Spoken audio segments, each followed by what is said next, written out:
Expropriation without compensation is not a new idea.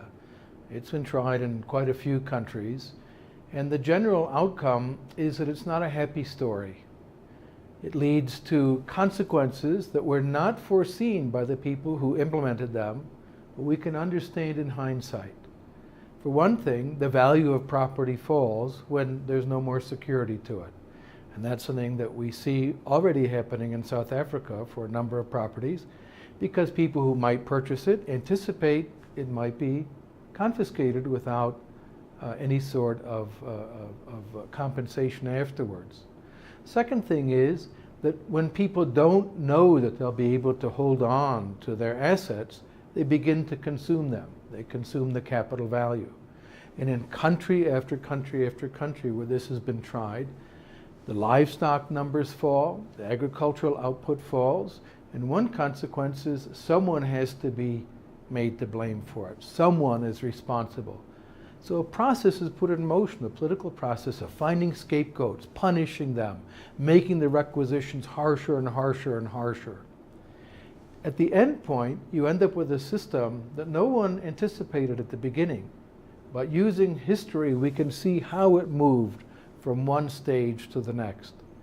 Right now, we're watching this in real time in the country of Venezuela. In 2001, President Hugo Chavez issued a decree, just his own word, that allowed for expropriation of land without compensation.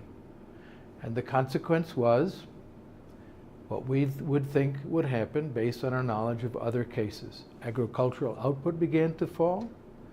There began to be more and more shortages. This process accelerated. Someone had to be made responsible. It couldn't be the president. It couldn't be the ruling party. It was the fertilizer companies not delivering enough fertilizer. So they were confiscated and rolled into a state-owned fertilizer company that today doesn't deliver fertilizer as well. And on and on and on. The consequence right now is what had once been the wealthiest country with the highest per capita income in all of Latin America is now a total disaster. In the year 2017, according to a major study by 3 Venezuelan universities, the average adult Venezuelan lost 11 kilograms of weight. In Latin America, they call this the Venezuelan diet. If you want to lose weight, first start with expropriation without compensation. Socialism, you can shed pounds quite quickly. But of course, the joke isn't funny to Venezuelans because they're the ones who are suffering. The United Nations High Commission for Refugees just this month announced they had tabulated 3 million refugees who have involuntarily left Venezuela because there's no food, there's no medicine. Not only that, there's no freedom. And so people are flooding out of the country. They're arriving at the Peruvian border, which means they have to go through Brazil or Colombia first, at the rate of tens of thousands per day leaving their country.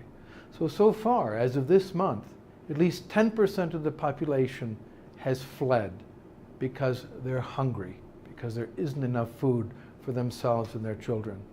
South Africans should think very long and hard about such a drastic change in the security of property and in the incentives that people face to invest and to produce food and other goods. Because if anyone says, well, it couldn't happen here, remember that's exactly what they said in Venezuela 10 years ago.